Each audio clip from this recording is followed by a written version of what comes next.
വീട്ടുജോലി ചെയ്ത് 8 വയസ്സുകാരൻ മകനെ വളർത്തുന്ന വീട്ടമ്മ. കോവിഡ് കാലത്ത് വീട്ടുജോലി നഷ്ടമായി. ഇതേ തുടർന്നാണ് APL കാർഡ് BPL ആക്കി കിട്ടാന്നതിന് വേണ്ടി കഴിഞ്ഞ 2.5 മാസക്കാലമായി സപ്ലൈ ഓഫീസിൽ കയറിയിറങ്ങുന്നത്. അധികൃതരുടെ അവഗണനയിൽ മനം തോന്നു തന്നെയാണ് ഇന്ന് ഈ 45-കാരി സപ്ലൈ ഓഫീസിന് മുന്നിൽ ആത്മഹത്യക്ക് ശ്രമിച്ചത്. എന്താ അവർ പറയുന്നത്? എത്ര നാളായി ഈ റേഷൻ കാർഡ് മാറ്റാൻ വേണ്ടി കൊടുത്തിട്ട്? നിങ്ങളുടെ ഒരു അവസ്ഥ എന്താണ്? ഇപ്പൊ ഗവൺമെന്റ് 1000 രൂപ വരെയും കൊടുത്ത് അപ്പൊ ഞാൻ ചെന്ന് ചോദിച്ചപ്പോൾ 1000 രൂപ നിങ്ങൾക്ക് ഉണ്ടാവൂല. എന്താണെന്ന് വെച്ചാൽ നിങ്ങൾ APL കാർഡല്ല BPL കാർഡ് വേണ്ട, കുഴപ്പമില്ല. ഈ പ്രാവശ്യം ഇന്നലെ ഞാൻ റേഷൻ കടയിൽ പോയപ്പോൾ റേഷൻ കടക്കാർ പറഞ്ഞ് ഇത്താക്കൊന്നും ഇല്ല കേട്ടോ, 1/2 ലിറ്റർ മണ്ണെണ്ണ ഇല്ല, 3 കിലോ പച്ചരി ഇല്ല, കുത്തരി ഇല്ല, 3 കിലോ ഇല്ലെന്ന് പറഞ്ഞു. ഞാൻ പറഞ്ഞു പിന്നെ എന്ത് ജീവിതം, നമ്മളൊക്കെ എന്ത് വെച്ച് തിന്നണ്ടേ കൊറോണയായാലും. അപ്പം എങ്ങനെ? അപ്പം ഞാൻ വിചാരിച്ച് ഇന്നലെ എൻ്റെ മോനോട് ഞാൻ പറഞ്ഞു അക്ബറെ ഉമ്മച്ചി പോയാലും മോൻ എങ്ങനെയെങ്കിലും ജീവിക്കണം കേട്ടോ. അപ്പം അക്ബർ പറഞ്ഞു എന്തിനാണ് ഉമ്മച്ചി ഇങ്ങനെ? അങ്ങനെ ഇന്ന് ഞാൻ മണ്ണെണ്ണ എടുത്തപ്പോൾ എൻ്റെ കൊച്ചെൻ്റെ കൂടെ വന്ന് അവസാനിപ്പിക്കാൻ 1 രൂപ തീപ്പെട്ടി വാങ്ങിച്ചിട്ട് എൻ്റെ മോനോടാണ് ഞാൻ പറഞ്ഞത് തീപ്പെട്ടി വാങ്ങിക്കാൻ. എന്നിട്ട് സപ്ലൈ ഓഫീസിൻ്റെ അവിടെ വെച്ച് ഞാൻ എൻ്റെ മോനോട് പറഞ്ഞു മോൻ പോയിക്കോ മോനെ. എന്നിട്ട് ഈ കൊച്ചു പോയില്ല. ഈ കൊച്ചിനറിയാം ഇന്നലെ തന്നെ എനിക്ക് ഭയങ്കര പ്രയാസമായിരുന്നെന്ന്. എന്നിട്ട് ഞാൻ ശകലം അങ്ങോട്ട് ഒഴിച്ച്, എൻ്റെ കണ്ണൊക്കെ ഭയങ്കര എരിച്ചില്ലായിരുന്നു. ഞാൻ ചാകാൻ തന്നെ കണക്കാക്കിയാണ് ഒഴിച്ചത്.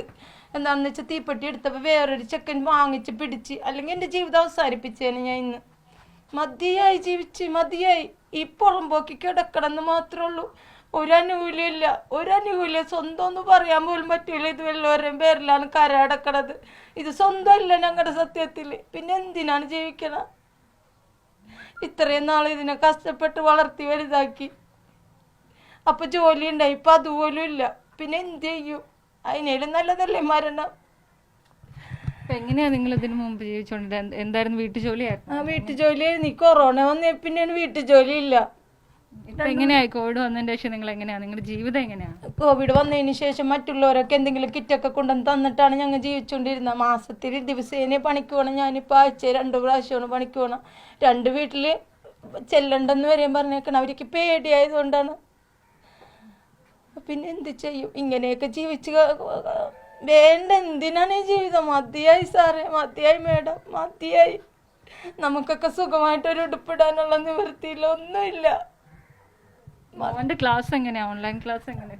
എല്ലാവർക്കും സ്കൂളിൽ നിന്ന് TV വരെയും കിട്ടിയിട്ട് എൻ്റെ മോനിക്ക് കിട്ടിയില്ല. എന്താണെന്ന് വെച്ചാൽ നമുക്ക് അർഹതപ്പെട്ടതല്ലേ ഈ കൊച്ചിൻ്റെ വാപ്പാന്ന് പറഞ്ഞാൽ. ആ കൊച്ചിൻ്റെ വാപ്പാനെ കണ്ടിട്ട് പോലും ഇല്ല.